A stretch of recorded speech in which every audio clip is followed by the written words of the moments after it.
Coming up next on Passion Struck. Some entrepreneurs will just chase the outcome.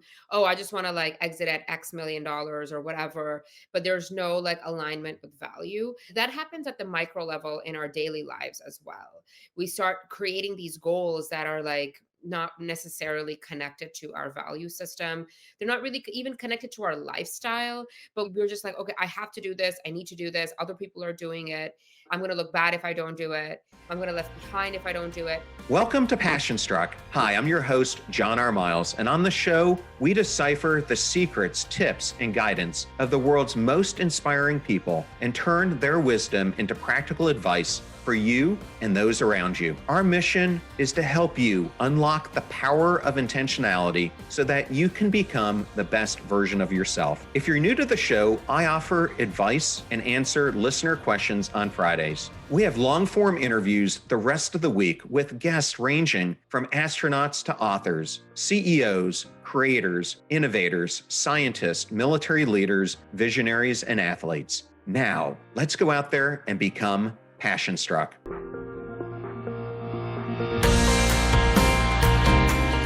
I am so excited today to welcome Israa Nasir to Passion Struck. Welcome, Isra. Hi, John. It's really nice to be here. Well, it's such a wonderful pleasure to have you as well. And today we're going to be discussing your brand new book, Toxic Productivity. Congratulations on that. Thank you. It's been a whirlwind of a journey, and I've learned so much about myself in the writing process. I absolutely can relate to that. I put a book out February of this year, and it Mhm. certainly is a process. And I never realized how big an ordeal the marketing was Yeah, until I got full stream into it. So completely relate with where you are and what you're feeling. Before we go into the book, I wanted to start out with a couple general questions so the audience can learn more about you. sure. The first question I want to ask is there a defining or pivotal moment in your life that set you on the path to becoming a psychotherapist and an advocate for mental health? So I was actually studying environmental studies in undergrad, and I wanted to go into conservation marine sciences. And one of the courses we had to take in second year was um, human behavior and environmentalism. So essentially, that stream is about how can we get people to behave a certain way that is more environmentally friendly. But that was like really my foray into psychology. And I think I became so interested in human behavior and why we do the things that we do that by my third year, I decided that I was going to do a double major in psych and environmental studies, hoping to marry the two. But the more I studied abnormal psychology and cognitive psychology and neuroscience and brain health and all that stuff, I just became more and more interested in putting my effort and energy and service towards supporting people. And that's really how I got into psychology. It's interesting. The solo episode I'm doing later this week is on Julia Butterfly Hill. I'm not sure if you know her by name, but you might remember a number of years ago, she was the girl who decided to protect the redwoods and so climbed into a tree that she named Luna and ended up living in that tree for 738 days as an act of environmental activism to stop the Wow. logging company from cutting down not only that tree, but some of the ancient redwoods that are there. And I'm not sure if you remember that story or have ever heard about it before, but it really shows this whole idea of the power that one person can have. But how do you think to your environmentalism, things like that are so uncommon? I mean, so often we see things where we're destroying the environment and we just walk by, we don't take action, which is why I highlighted her in this podcast because she had the conviction at a young age of 23 to do something about it without a script, without an organization behind her, really nothing. I think there's like a couple of factors. One is when it comes to an issue as broad as environmentalism, I think a lot of us feel like this is somebody else's problem to solve, or we alone do not have the resources to solve for something like this. It just feels like too much of a big problem. And I think we can get caught in the idea that my impact is not going to be big enough or large enough, so it's not going to make a difference. And I think to some degree, like that might be true around things like recycling and carbon emissions. I think corporations have a bigger impact than the individual person.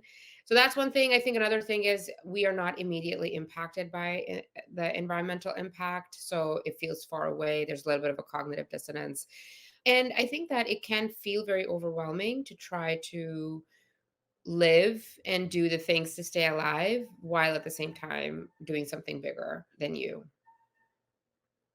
Really is an interesting concept. And later today, interviewing Glenn Phillips, who listeners may know. He's the former, I guess he is currently the lead singer of Toad the Wet Sprocket, but a singer himself. And he talks about how he's doing these activities now where he's leading groups that are doing chanting and singing, and he's not really making any money from it, but he's helping a community through acts of service. And I think sometimes what you're describing, it's hard when you've got these environmental issues here that you want to double down in, yet you can't connect your livelihood to saving the environment as you were speaking.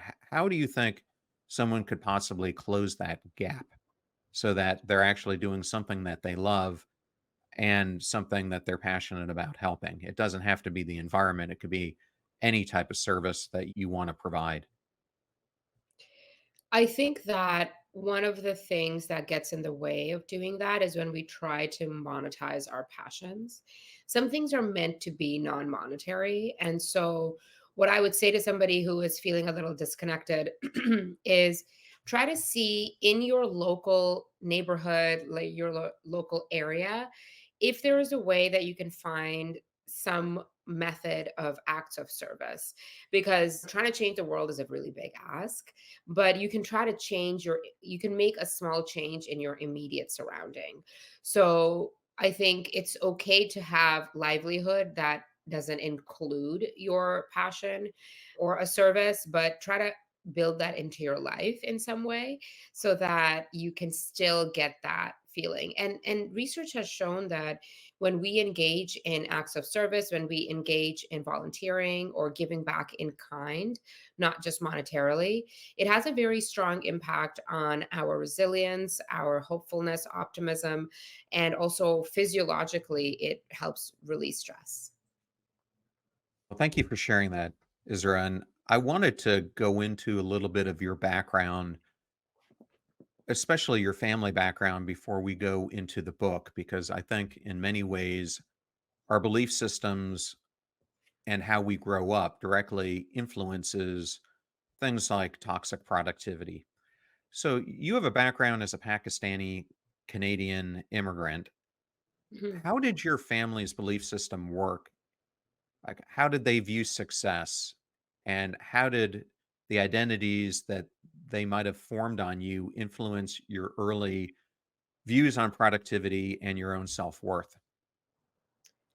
My family's culture around success is very like hard work driven. So there's a lot of foundational ideas about the importance of hard work, doing things yourself, right? Like being very self-sufficient, thinking about how can you achieve the most that you can in within your limitations, constraints, circumstances, whatever it is.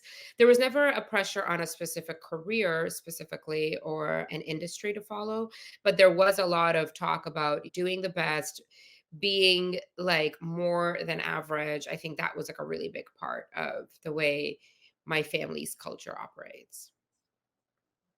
And you start the book out, Toxic Productivity, about describing how your identity had once become tied to your productivity. You were constantly doing more, but still feeling unfulfilled, which is something I'm sure a lot of the listeners and viewers know quite well. What was the turning point for you? When did you first realize that this way of living wasn't sustainable? The turning point for me was around 5 years ago or something like that. 5 years ago. I think given the culture that I grew up in, like my family's culture about like hard work and work ethic and doing the best and doing the most and trying to take every opportunity that comes your way, like that kind of stuff. I think it had created this idea that I have to be doing a lot of things at the same time, and that I have to be excelling at all of them, and I have to be exceptional in all of them and all of that. And so it was like around a couple of years ago when I started realizing that I had a lot of the things that I was working towards in my 20s, right? So I'd achieved the things that I had put my mind towards, and I had ticked off a lot of the check boxes. But the feelings of something being missing, something not being right, like something feeling really off, like those feelings were still there. So I think it was like one of the first times where I was like, wait, like I've done everything that I thought I was supposed to, or I wanted to, or the things that I thought that would get me to a certain place. So I felt like I had done all of that, but suddenly it still didn't feel like I didn't get a new feeling. The feeling was still old of, oh, like maybe you could do this, maybe you have to try that. And I started feeling really disconnected. I think that's a really big red flag that something is off. When you start feeling disconnected from your life, you become a little disengaged. I think a lot of people experience that as boredom, right? So like you're bored at work, you're bored at home, like you're doing all the things, you're going to parties, but you just feel like underfulfilled, a little bored. And that was like a really big sign for me where I had to think about what needs to change in my life so that I can start feeling a little better. So, one of the reasons I really wanted to have you on the podcast is I mentioned to you that I had written a book myself, and I really start out my introduction talking about this concept of quiet desperation that Henry David Thoreau coined, which to me relates to this toxic productivity that a lot of people feel. Have you ever equated those two together? I mean, I think that you definitely can have a little bit of desperation or just like quietly. What I understand that to mean is you're just going through the motions, but you're not really like actively engaged in your life. There's like a desire for something different or more, or to feel something different, but you don't really know how to get there. So you're just doing the thing that you know how to do, which is to keep moving. And I think there is some validity in like moving, right? Like you don't want to stay stuck. But I think when we define ourselves through this movement is when we can have a little bit of a problem. He's really talking about we define our success and fulfillment and we base it on the wrong things. We base it on Mhm. things that externally the world socially throws at us, like our titles, the awards we win, those things, instead of really our inner passions, our inner resolve. And at least for me, when I was earlier in my career, I had a ton of success, but I was striving to be productive and to do as many things as I could to grasp those external rewards, which ended up bringing me nothing but despair in the end. But Mm. maybe it's good to take a step back and perhaps to have you explain what toxic productivity is and for a listener or viewer how it manifests in their everyday lives. Toxic productivity is when our relationship to the things that we do and the outcomes that we're pursuing becomes extremely unhealthy. So essentially, like, three things happen, and there's not a particular order to it.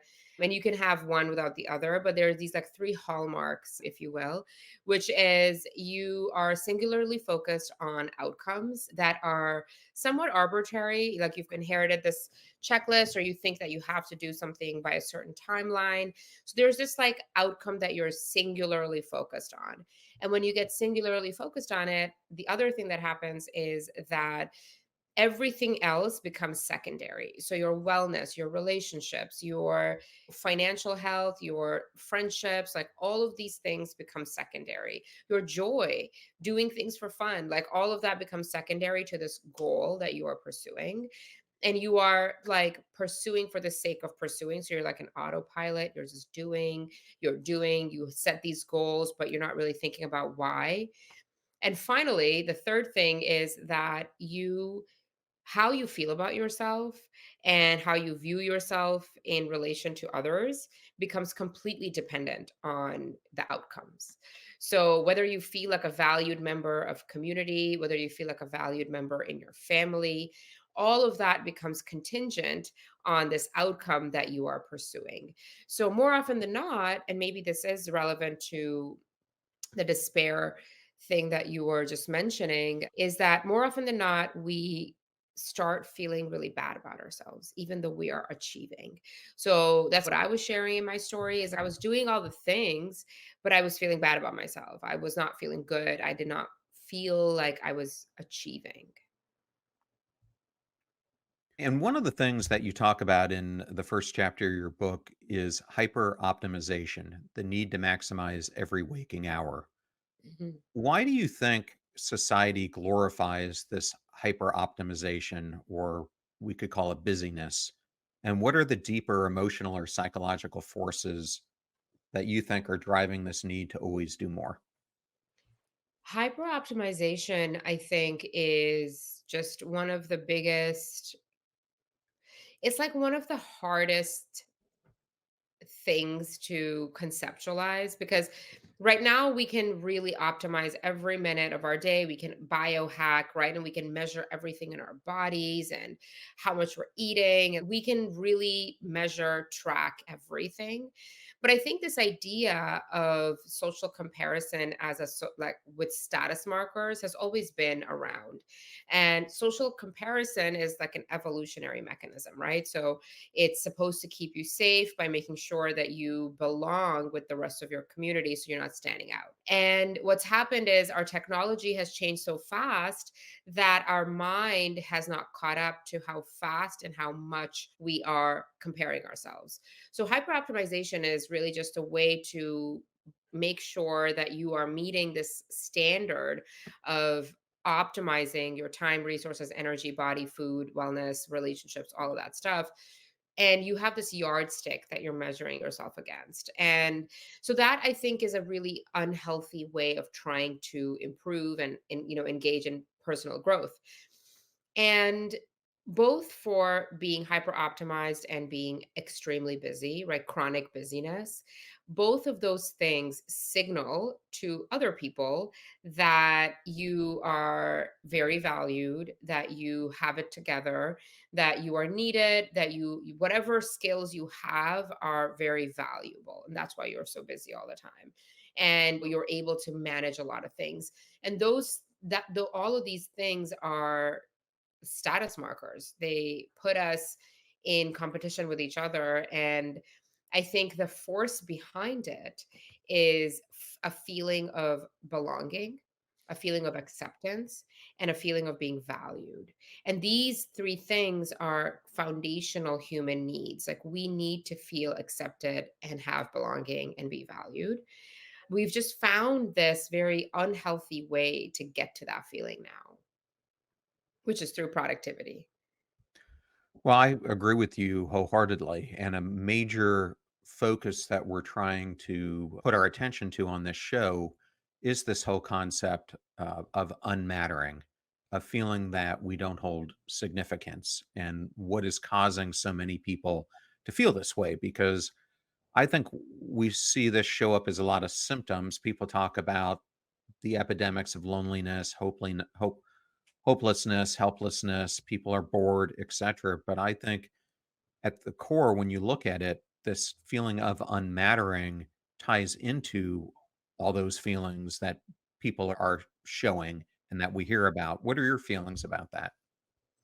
I really like that concept that you're talking about of unmattering, because that's one of the things that people are trapped in, is how can I be like extraordinary? How can every experience I have be extraordinary? And I think on my end, something I talk about is how can we welcome being mediocre in some places in our life, right? Because everything cannot be extraordinary and everything cannot matter and everyone cannot matter. And but I think like the way our society has changed over the last 30 years has a big role to play in this idea. you see a lot of people get a lot of success at a very early age. With the advent of startups and social media, like you see these like young people create these enormously influential platforms, right? Like Facebook, for example. And so I think like in the last 30 years, we've seen these like handful of stories in people who have become exceptional. And the cultural consciousness has now become that, well, it could be possible for you too. You can also do this. And so we have this idea that I have to matter as well and I have to be exceptional. And I think that's really driving people to do a lot of things that they don't feel very aligned with. They might not even be intellectually interested in. Now, I live in New York City, and so I meet a lot of people who have these like goals around saying things like, "Oh, I want to start a company and exit. I want to launch a startup and then have it be acquired." But the there's no connection to the product or the service. It's like the idea is to create a company and sell it. And because the goal is to be this exceptional entrepreneur. But I think we're not really connecting it to the things that are aligned with us. I'm so glad you brought that up. A friend of mine is Jim McKelvey, who founded Square with Dorsey. Yeah. And he talks to entrepreneurs all the time. And as we have had conversations, he talks about why so many of them fail. And it gets into what you're describing here. He said the real startups that succeed, and I just did an episode on one, Ring, Jamie Siminoff, is because they find a problem worth solving. They find a market that customers need and they double down on it. And what happens to so many entrepreneurs is they're so concentrated on the exit and the process that they lose the focus on the very problem that they were called to solve in the beginning. And when that happens, everything kind of unravels, so to Yeah. speak. They get Yeah. so caught up in this busyness of the process that they forget the market fit that they were trying to build for and the actual solution to the problem that got them started on the idea to begin with. So I love that you brought that up. I think it's the same thing across the board when it comes to toxic productivity. So yes, like entrepreneurs, some entrepreneurs will just chase the outcome. Oh, I just want to like exit at X million dollars or whatever, but there's no like alignment with value. That happens at the micro level in our daily lives as well. We start creating these goals that are like not necessarily connected to our value system. They're not really even connected to our lifestyle, but we're just like, okay, I have to do this. I need to do this. Other people are doing it. I'm going to look bad if I don't do it. I'm going to be left behind if I don't do it. And so we start chasing these outcomes, but they're not value aligned. And eventually we burn out.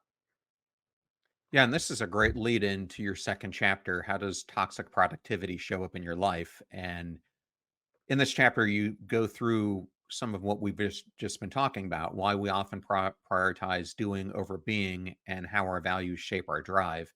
And I actually think in this chapter, there's a really good case study that many of the listeners and viewers could relate to. You highlight Sarah, who's a bright and motivated 25-year-old woman who started working with you as a client. And Sarah's story rings home to me personally because I spent my career before I did this podcast in technology. And so I've worked with many software developers like she was or is. And oftentimes in tech, what you find yourself being exposed to is you're constantly being asked to do more, to find more time, to take on more projects. And that's exactly what was happening with Sarah. She kept on finding herself in this position that she kept on saying yes, even when she overextended herself. How, maybe you could talk more about Sarah's story and how, if a listener is finding themselves in a similar place, what steps that they could take to potentially break through from this feeling that you have to say yes and you can't say no. So, I mean, there's like two things that can happen in a workplace, right? And we need to be mindful of both things. One is There is a certain level of pressure and expectation that can come from a workplace that does not allow you to say no, right? So that is one track of what can occur. The other track is we think that we can't say no. We assume that we can't say no, or we actually don't know how to say no. And that's what's going on with Sarah is that she did have the ability and she had the, I guess, like the freedom to not take on more work, but she was doing it to herself. And the reason that can happen is that we have a lot of fears around saying no. And that really is something that kickstarts this toxic productivity cycle is we feel like we can't say no and or we don't know how to say no. It's too uncomfortable. It comes from a place of fear of being rejected, abandoned, seen as not competent enough, especially in the workplace. And so because we can't tolerate that discomfort, we just say yes and we choose to tolerate the discomfort of being overworked. So instead of choosing the discomfort of disappointing somebody or just like the discomfort of saying no yourself, you'd rather choose the discomfort of overworking and tiring yourself out. And I think that in a lot of workplaces, this is also really valued. You get a lot of reward for it. So it's hard to see it as a quote unquote bad thing. However, if you are somebody who, while listening to this, you're like, oh, wait, I wonder if this is me. I would say two things. I would say first is try to think about all of the things that you have said yes to, right? Every single thing, every extra thing that you said yes to at work. And then try to correlate it directly to some kind of deliverable or metric of success that you actually have at work. Chances are if you're overworked, everything you've said yes to does not directly connect to your personal metric of success or deliverable in your role. And I think it's important to remember that it's good to have some out of role deliverables as well. But try to do this analysis to see how much of the work that you're doing actually is not going back towards your deliverable. So, is it actually giving you the return that you're looking for if it's not improving your metric of success, professional success, right? That's one thing you can do. Another thing you can do is to talk to somebody that you live with and ask them how they view your relationship with work, because a lot of times we have these blinders on. We're so outcome driven and we don't really see the things that we're sacrificing, the things that we're flaking on. How is it impacting other people, because we're so laser focused on our own success. So ask somebody you live with and ask them how they view your relationship to work. And when you get the answer, like, I want you to just quietly listen to them.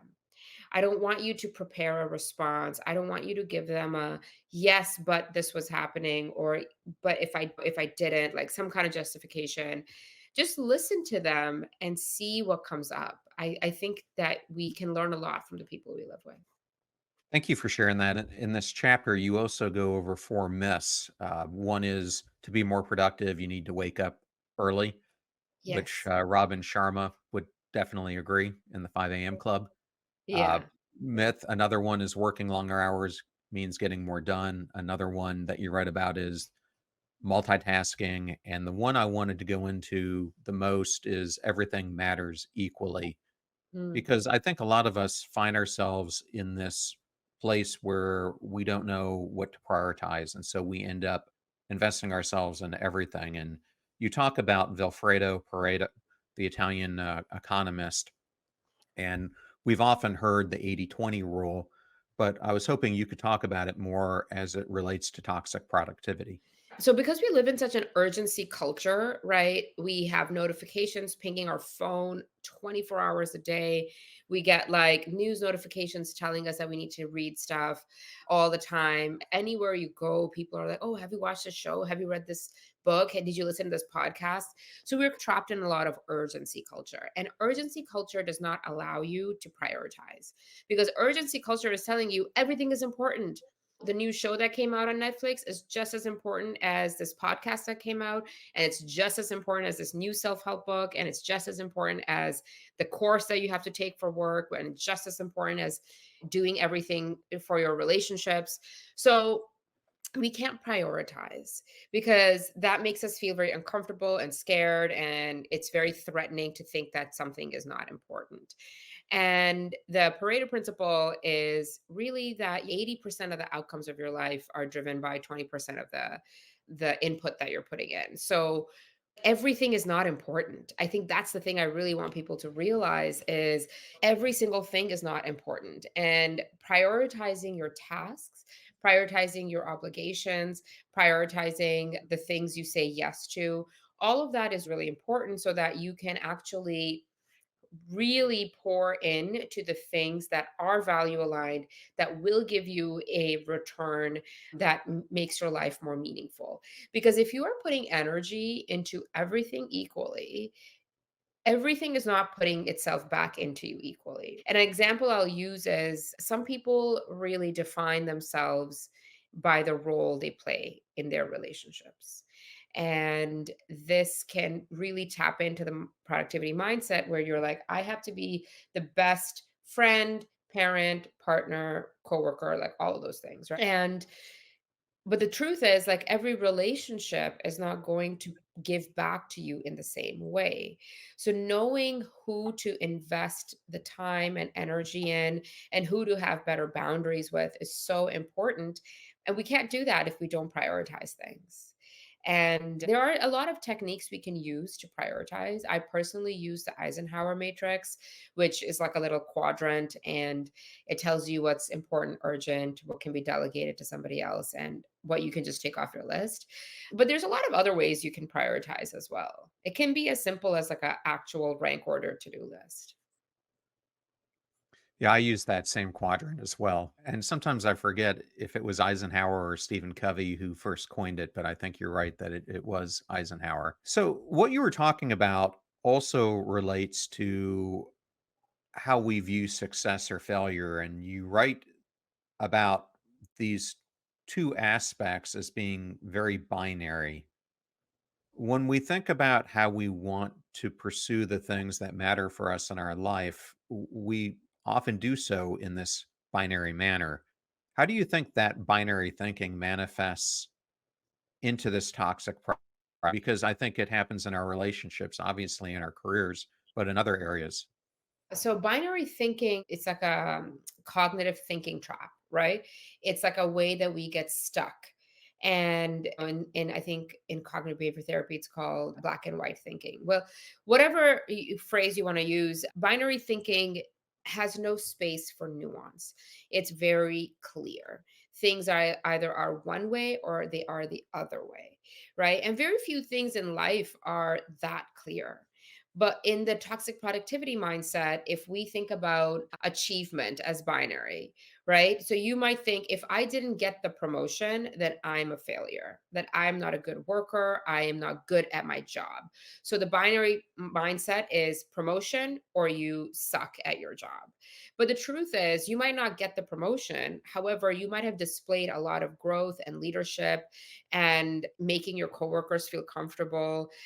All of those things are also markers of success. They are markers of being a good worker or being a good employee. But if we're trapped in the binary mindset, we don't consider any of that. We don't think about any of that. We don't value any of that. So the process and the nuance that is in between the spectrum gets completely lost. And what that does is it keeps us trapped in this negative mindset that I'm not good enough. I'm not good enough because I didn't get this thing that, and only that thing shows that I am good enough. And I didn't get it, so I'm not good enough. And you can see this in relationships, you can see it as parents, you can really see it in even in daily habits. So if I'm resting, I'm lazy. So there's only two options. You're either hyper productive or you're lazy. But that's not true, right? Like rest can be productive, and but we don't think about it like that. You see this in wellness habits. People will start working out or eating healthy at the beginning of the year, and they'll tell themselves that they have to do it every single day or they have to do a 60-minute workout. And if you don't hit that 60, then it's like, oh, I guess I'm not going to do it because I can't do the 60 minutes. So I can only work out for 60 minutes. And if I can't do 60 minutes and I'm not working out, I'm not taking care of myself. But you could do a really good 20-minute workout and still have the benefits of physical movement. I absolutely agree with that. And an exercise that people could do as exercises that they might not even realize is exercise is building a sandcastle at the beach, which is my segue into one of my favorite sections of the book was the sandcastle lesson that you give as you were struggling at one point in your life with self-worth. Can you describe what went on and the lesson you learned from it?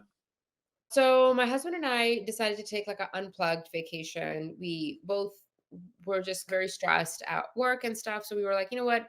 We're going on vacation. Let's not take any work. Let's not take our laptops and stuff. And so it was very intentional. We just wanted to be just, we didn't make any reservations. Like there was nothing that we could be working towards. It was just stretches and stretches of free time, right?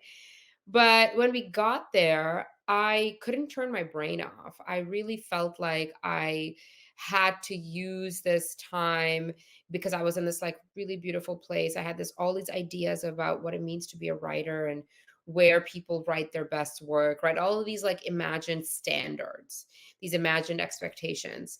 And I couldn't really unplug. And in my mind, I kept trying to force myself to write or think about something profound. And when I was struggling with that, I was starting to be very critical of myself and judgmental, like, why can't you do this? Why can't you write? Everyone's going to figure out you're not a writer. And then when that judgment happened and I became aware of that judgment, then I became even more judgmental. And I was like, well, you came here to unplug and now you're not even using that time to relax. Like, you're wasting this vacation. Just a lot of chaos, really, just like emotional chaos in the mind. And I really became absent. I became absent from the moment. I was in this beautiful place and I couldn't really tap into the beauty around me or even like the fact that I was spending time with my partner. And eventually it took like doing something as silly and trivial as making a sandcastle together that made me realize that sometimes just being in the present moment is really the way to just be more compassionate with yourself. I think when we are truly present, when we're very engaged, our mind and body is in the same place, it's not like our thoughts are somewhere else, we can really be compassionate towards ourselves. And that does lead the way to a healthier relationship with productivity. It leads the way to sustainable productivity. It leads the way to understanding what makes you work and what makes you tick and what your own body rhythms are. Like self-compassion is like such a gateway into all of these things. But when we're busy doing and we're busy being critical of ourselves, we can't really access that. I completely agree with what you're saying. And for me, one of the things that I found earlier in my life was that it was my perfectionism that was causing me to feel that lack of self worth at times because I never thought that what I was doing was enough. And I was constantly trying to do it to the best that I possibly could. And I happened to be interviewing Susan Cain about 3 years ago at this point, and she brought up this thing for the first time that I had never heard before called effortless perfectionism that Mhm, she was seeing play out at her alma mater, Princeton, but at many different campuses where these college students, even from the time they were in high school to now being in college, felt that they had to be perfect in everything to mhm. get to the point that they wanted to in life. How does this perfectionism align with toxic productivity?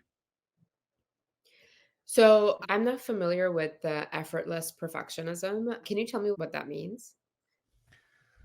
Well, it's basically this feeling that, and let's take it to a high school student, that in order to get into one of these Ivy League schools or a higher level school, they feel like they have to be perfect in everything that they're doing.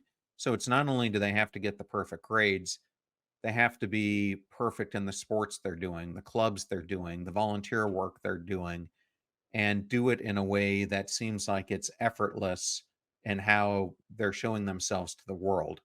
And then Uh, this carries forward to when they're in college and they're comparing themselves to all these other people. It's like my friend who won in the NFL. He was an All-American uh, player, but when he got in the NFL, he found out that he was mediocre at best compared to the other people around him. And I'm sure that's how many students feel when they get to Princeton. They find out there's so many superstars around them, and so it drives them into this feeling of emotional numbness at the end of it, and depression and everything else, because they're trying so much to be like everyone else. And I think that's what this looks like. Yeah. Honestly, like the things that you were just describing right now, it makes me so sad. It makes me so sad that so many young people just move through life, never even getting to know themselves because they have just inherited an identity. You were good at one thing when you were younger, and that kind of solidified this role in the family for you that, oh, well, you're like the smart one or you're like the athlete. And then that just takes you away from exploring who you are. And they're just like moving through what is meant to be like the most carefree time of your life. They're moving through it with so much pressure. And you see this now in the high rates of adolescent mental illness, like depression and anxiety and suicide rates. But that's a little bit of a side. It just makes me sad because we have our whole lives to struggle through work and obligations and roles and all of that. And I don't think we should ever stop exploring, but I think when you're in school, you really have the ability to explore a lot of who you are. And unfortunately, that gets taken away by these systems that are in place. But coming back to the effortless perfectionism, I think that fits in very well. There's three types of perfectionism, right? So one is the one where it is self-directed. So you demand perfectionism from yourself. Two is externally directed. So you demand perfectionism from other people. So your relationships, your children, your coworkers, like you're demanding this emotional perfectionism from them. And the third is like perception. So the perfectionism is centered on other people seeing you as perfect, other people like viewing you as somebody who doesn't make mistakes, who gets everything done right at the first try. And so I think it definitely fits into the toxic productivity framework because nothing is ever good enough for a perfectionist because perfectionism is not possible, right? And so this idea of never being good enough will continue to feed your desire to do more, to take on more, to prove yourself more. That, you know what, I am good, I am perfect, I don't make mistakes. And so that can create this. And I see it as like a duck in water, like on the surface, they look so chill, but underneath the water, their legs are just moving, just like frazzle at a frantic pace. And I think that perfectionism is really just anxiety about controlling outcomes. Perfectionists often try to control everything around them through perfectionism because it helps them give them a sense of control. And so when working with people who struggle with perfectionism, one of the things I like to do when the client is ready is to get them to be comfortable and tolerate uncertainty. Because perfectionism and the drive for perfectionism gives you a lot of certainty. If I know what I'm going to get because I'm controlling for it through all of these perfectionist tendencies, then I have a very concrete path. So helping people get comfortable in uncertainty is really helpful in that. So one of the things that I heard through that explanation, and I brought up as well, is I think the comparison trap ends up many times coexisting with this idea that we need to feel perfect, because that's what ends up happening is we compare ourselves to others, to people we're striving to become, and people in many cases we're wanting to stay ahead of, whether it's our career or academically. But this comparison trap also impacts toxic productivity, as you describe in the book. Can you share maybe how the two are interlinked? So in the book, I talk about these concepts in discrete chapters. There's like perfectionism, the inner critic, there's social comparison, shame. But the truth is like overlap because human beings are more complex than a series of chapters. And so you're right, these things are definitely very connected. Social comparison is, like I mentioned earlier, is like an evolutionary mechanism that is meant to keep us safe. But right now it's in overdrive because we have access to a lot of information the way we didn't have before at all. So we just have more data points to compare ourselves against. And it's interesting, like the research shows we don't compare ourselves to people who are very different from us. We actually compare ourselves to the people around us. We compare ourselves to our peers in our community because whatever they've achieved is also likely possible for us because we're in the same community. And what that does is it actually takes you further and further away from what matters to you. And so you compare yourself to other people and you see the standard that is set. And if you're a perfectionist, you'll want to meet that standard exactly as is or exceed it. But a lot of times, like those standards are not our own. When we define goals based on comparing ourselves to other people, they are not our goals. Those are not our goals, right? We might think that they're our goals, but they're goals that we inherited, that we learned. And one of the case studies in the book is about a man who is really taking this productivity lens to his romantic life. And he's utilizing this optimization mindset as a way to get into a romantic relationship. And eventually in our work together, like we realized that this idea that he needs to be in a relationship by X time was something that just came from his family, and he wasn't even sure why he wanted a relationship. He wasn't sure what he would be like in a relationship. He wasn't sure what his values were in a relationship, what he brought to the relationship, what he wanted in a partner. Like these things were things that he just had never thought about. And he just inherited this checklist because he was comparing himself to other people in his community and his family. So it can really disconnect you from your life. It definitely can, and thanks for sharing that connection because I definitely feel the same way as the way you're describing it. And my final question for you is we started this whole episode out talking about our underlining values and the foundation that provides in our lives. So, what I wanted to ask you is what role does reconnecting with our emotional foundation, that underlying structure, play in this journey back to ourselves? Oh gosh. To me, like that's the most important thing. I genuinely believe that we can have a healthier relationship with productivity if we have a healthier relationship with our emotions. And what does that mean? That means being able to identify, acknowledge, understand, and manage difficult emotions. Difficult emotions are a really powerful motivator for all of this unhealthy behavior, right? Perfectionism is fear, shame, guilt, the fear of missing out, the inner critic, judgment, criticism. All of these negative emotions are driving us towards this unhealthy productivity. But if we can learn to really acknowledge and understand our emotions, if we can learn to hear the message that they're giving us, because all emotions are giving us some messaging, then we can really find our way back to a healthy productivity because then we're not going to be so reactive. When we are emotionally driven, we are reactive. We are reacting to the circumstance, we are reacting to our emotions. So we're not very intentional, right? We don't make choices, we have reactions.